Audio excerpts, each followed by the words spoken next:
My name is Nate Mickle. You're listening to Mickles and Dimes Layer 2, where every interview is dedicated to the simple, the practical, and the underappreciated.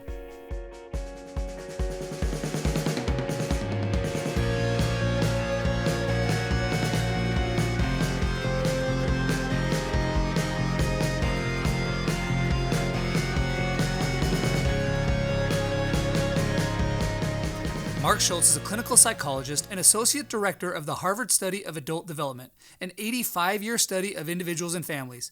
He is also the author of The Good Life, Lessons from the World's Longest Scientific Study of Happiness. Marc earned an undergraduate degree from Amherst College and a Ph.D. from Cal Berkeley. I hope you enjoy learning from Marc Schulz and his incredible study, because I certainly did. Marc, it's so great to connect today. Welcome to the show. Thank you. Pleasure to be with you, Nate. Now, before we jump into the lessons you've learned from the Harvard Study of Adult Development, could you briefly describe the study and your role in it? Sure. The study is a remarkable study. It's been going on for more than 85 years. So it started in the late 30s. Initially, it started as two studies, both with a common aim of trying to understand what leads to human flourishing, but in very different circumstances. So it's 724 original participants. 2/3 of those participants came from the poorest neighborhoods of Boston. Most of them were from immigrant families living in tenement buildings, very crowded circumstances, real challenging childhood environments to grow up in. The remaining 1/3 had a much more privileged perch. They were students at Harvard University. And both of these groups were followed intensively from the start of the study, home visits, interviews, regular questionnaires. This continued throughout their entire lives, so into adulthood, in fact, until the end of the life. Most of the original participants have since passed away. Over the course of the study, the spouses of the original participants were included, and we're now working with more than 1,300 of their children. So this is one of the longest studies, intensive studies of human experience. And from the beginning, there was an interest in trying to understand in both those kind of ends of the spectrum how it is that people might flourish and succeed as opposed to meet challenges, which was unusual for the 30s. I think you asked me how I got involved about 20 years ago. My longtime collaborator, Bob Waldinger, was asked to take over the study. And one of the first things he did is he brought me in. Bob and I had been collaborating at that point for over 10 years. So this was a continuation of some of the work that we had done actually on other longitudinal studies for both of us. Well, as an experimentalist, I just am amazed and so envious of such a wonderful study. I do experiments, cross-sectional or moments in time, Yep. and it's just amazing to be able to learn from such an incredible study. So let's jump into what, if you had to think about, the two or three most valuable lessons you've learned from this most incredible study, what lessons would you most want to share with others? Yeah, so big question and one that we've given some thought to. So in the lead up to writing our book, The Good Life, Bob Waldinger and I sat down and said, is there a story that we could tell? Is there a kind of signal among the research that from this 85 years of the study, hundreds of papers? And we were skeptical at first. We said, well, let's see, we'll take a look. And when we stepped back and looked at all those papers, there was one variable that stood out for its robustness. And in the book, we summarize it this way: relationships keep us happier and healthier throughout the lifespan. So that's the big message from the research. It's all kinds of relationships, and relationships serve many different functions. One of the key ones that we highlight in our book is the way that relationships help us navigate stress and challenges in our life. So when we're facing unpredictability or a big challenge or stress in our life, we often look to other people for all kinds of help figuring out a path forward, help dealing with the emotions that might be challenging for us, just support more generally that we find we need people when we're experiencing challenge. So dealing with stress is one of the big boosts that relationships give us when it comes to happiness and health. But there are other things. They help us figure out who we are. They connect us with our past. These are the places where we often experience our most joy. So when we really sat down, looked at our findings, and importantly, we also looked at other findings to see whether this was a robust set of findings or whether it was particular to this unusual study. And we, in fact, found that it was robust. We find that relationships help in all sorts of ways that I think are underappreciated. And they're a pretty significant predictor also of both health and happiness. So that's the marquee, that's the big picture finding, Nate. Yeah. So, such an interesting finding, something that many of us maybe know intuitively, but are Mhm. prone to underappreciate just how much relationships matter and all the different ways they can help us. I think that's right. And one of the things I've realized as I've talked more and more about this idea is that oftentimes we need to look toward the opposite of it. So we think it's the benefits of good relationships that are important, all kinds, as I've suggested. But if we look at the absence of good relationships, if we think about people who report being lonely, these are folks that don't feel like they have anyone in their corner or anyone who really knows them well or has their back.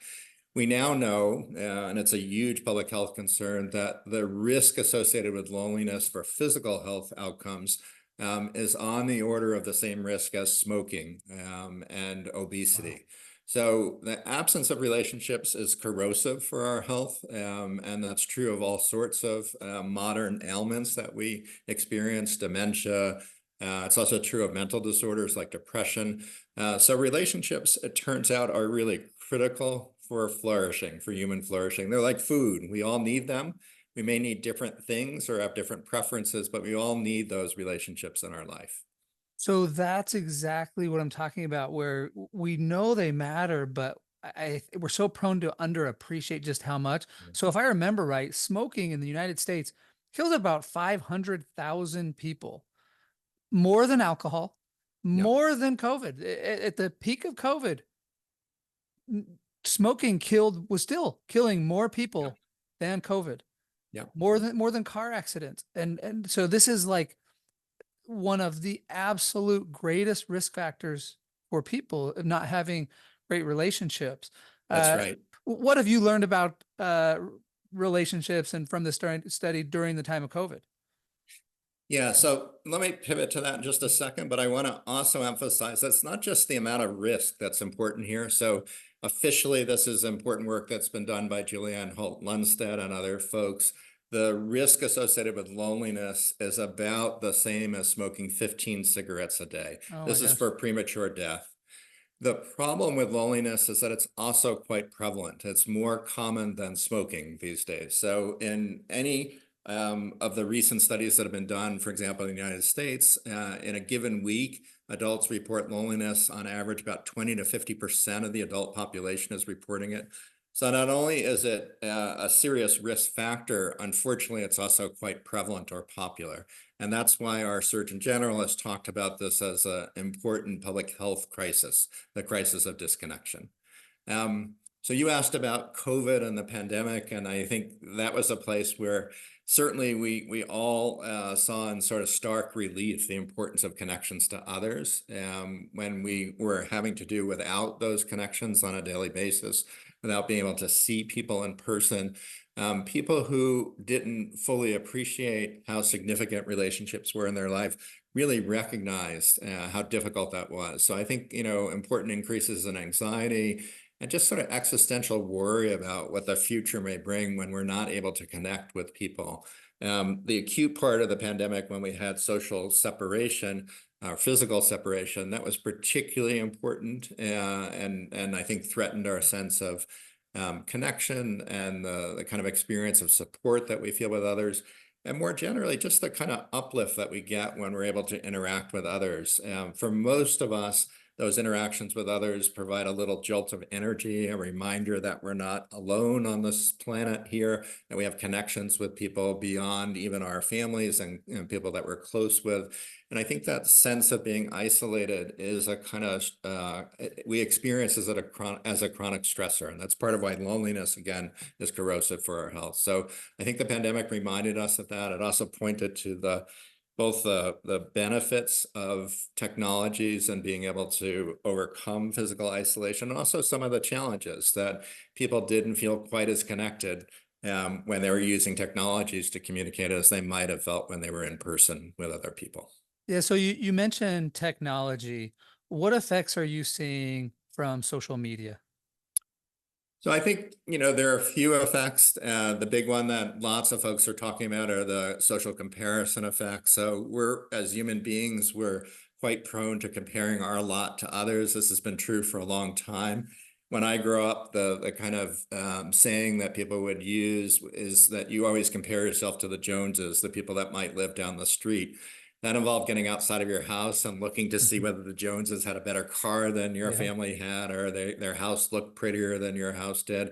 Now we can sit on our computers and our phones and look at people all around the world and make these social comparisons. And most people come out of those comparisons feeling less than they were before. They feel like they're missing out on these incredible events that people are curating online, and that they don't have things that it seems like everyone else must have. So the social comparison effects are, again, pernicious, particularly for young people and particularly for young women, it looks like, adolescent girls in particular.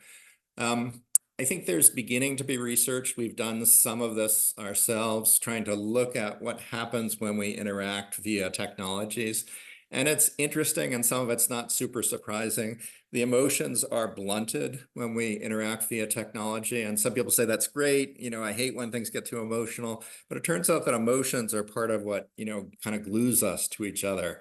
We also miss out on some of that body language that's important, particularly the whole body language. So on Zoom, you can see people's face and their upper torso, but you lose a sense of their whole body. And that rhythm that we have when we talk to people isn't accessible. So people often report feeling less close and less connected to parties when they talk online. I think it's going to change. The technologies will get better. We're going to learn how to take advantage of them. But what it means is that the experience via technology, that communication experience is not the same. It's often less than in-person experiences. And then there are other pieces which are more procedural, but we forget about them. When we go to meetings, for example, at universities, or we have classes that are in person, there's time before class, there's time after class, there's time as we walk down the hall that we see each other. And when we do things completely online, a lot of that informal connecting time is missing. I think that's fixable, right? There are ways probably to recreate that time, but this focus on online communication being efficient, right? We don't have to commute. We don't even have to get dressed up in our fancy outfits. It's a focus on efficiency, and what we may be losing is some connection, I think, Nate. Okay, so last question. Does your research shed light on how people can build relationships? Yeah. So we talk a lot in the good life about this idea that we call social fitness. So just like our physical fitness, where we intentionally lean in and try and do something about how we're able to navigate in the physical world, we can do the same with our social connections. So it starts with really stepping back, reflecting on what's working in your relationship world. So what relationships are good for you, what relationships are bringing you joy and that sense of energy that I talked about, what relationships are more challenging, and thinking about what it is that may be challenging about those relationships. And then it's a kind of commitment to leaning in and being proactive. So we, as our participants were much older in life, in their 80s, we asked them to reflect back on their lives and to share with us whether they had any regrets. And most of the regrets had to do with relationships. I wish I had not lost contact with important friends. I wish I had been kinder to people in my life, my wife, my husband, my kids, people I worked with. The regrets mostly focused around relationships that hadn't been sufficiently nourished and cultivated across that lifespan. And what we found is that relationships wither if they don't get that intention and attention that's required. So this notion of social fitness is a metaphor that people can use to lean in and kind of be much more intentional about their connections with others. It means making time for it. It also means when you make the time, for example, time to have lunch with a friend or to go for a walk with someone that you care about, you want to be really present and interested in what they have to say. So social fitness is about, prioritizing relationships, making time for them, and really being present and curious when you're with other people. Well, I love that phrase of social fitness. It reminds me of a quote I heard once from John Wooden. He advised people to treat friendship like a fine art. Mm. And implicit in that, of course, is that you're thinking about it, you're caring for it. And so this idea of social fitness, yeah, we know we need to exercise, we know we need to, resistance train or cardio train. But I love this idea of thinking about our social relationships in terms of keeping them fit as well. Yep. Well, Mark, as you know, the theme of this podcast is simple, practical, and underappreciated. And so I just love hearing these lessons from you on something that is so easy to underappreciate, but your findings are simple, they are practical, and just perfect fit for this podcast. So I just want to thank you so much for coming on the show today. Yeah, such a pleasure. Good to talk with you, Nate. I enjoyed it. Thanks for listening to this episode of Mickles and Dimes. What great findings Marc shared from the Harvard study of adult development that he's now the director of, one of the longest studies on human experience ever conducted. The study has followed more than 2,000 people spanning more than 85 years, and the one finding that stands out above all other findings is that relationships keep us happier and healthier through our lives. Yet sadly, loneliness is quite prevalent. In the United States, in a given week, 20 to 50% of adults report being lonely, and loneliness is as damaging to health as smoking 15 cigarettes per day. To reduce loneliness, people can focus on social fitness. Just as physical fitness is an important predictor of health and happiness, so too is social fitness. By thinking about our social lives in terms of what's working and then prioritizing our positive social relationships, we can improve our happiness. Social fitness is all about making time for our friends and loved ones as well, eating lunch with them, going on walks with them, or calling them. When people in their 80s discuss their regrets, most regrets are centered on relationships, losing contact with friends, or not being as kind as they could have been to the people they loved.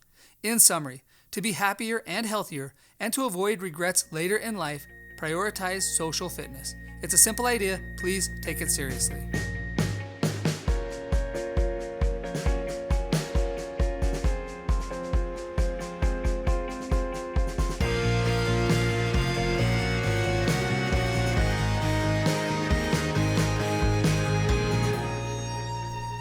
Nate Mickle here with a couple requests. If you enjoyed this episode, please subscribe to the podcast and leave a 5-star review on your podcast player.